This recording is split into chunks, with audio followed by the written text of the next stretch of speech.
In this story, we see Peter Parker, also known as Spider-Man, dealing with something he's never faced before. He's completely lost his powers. And there's only one person he trusts to help him: Reed Richards, Mr. Fantastic. The story begins in Reed's lab, where he's working on a special particle ray machine. The goal is to recreate the conditions that gave Peter his powers in the first place. As Reed finishes setting it up, he looks at Peter and asks one last time if he's sure about this. Peter doesn't hesitate. He says there's nothing to think about.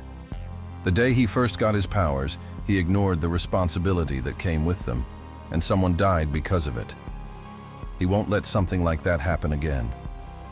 Reed tries to comfort Peter, saying the recent fire in the city wasn't his fault. Even if Peter had his powers, the chances of him being at the right place at the right time were almost zero. But Peter doesn't care. He says someone will always need help, and he wants to make sure next time he can do something.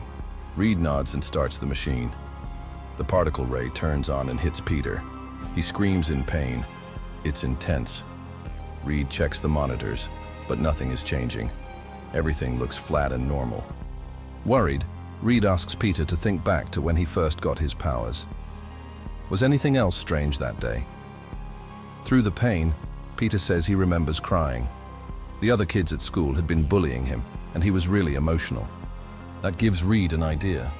What if Peter's emotions were part of what gave him his powers? What if that's what's missing? Reed quickly tells Peter to stop focusing on the pain and instead think about the people who need him.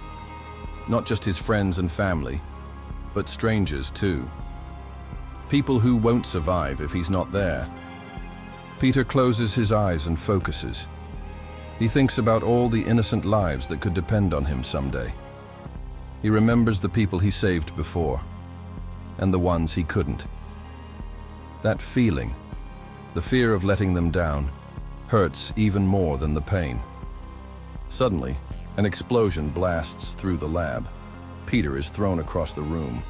Dazed and breathing hard, he lifts his head and asks, "Did it work?" Reed doesn't answer right away.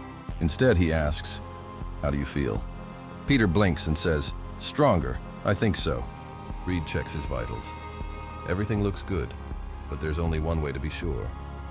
That's when the Thing, Ben Grimm, walks up, grinning. "Why don't you try hitting me?" he says. Peter hesitates, but Reed nods. "It could help us test your strength." The Thing starts teasing Peter, just enough to get a reaction. It works. Peter takes a deep breath and punches him. The Thing goes flying, crashing through multiple walls like a wrecking ball. Peter just stands there, shocked by what he's done. Reed looks at the damage, then at Peter, and smiles. "Fantastic," he says.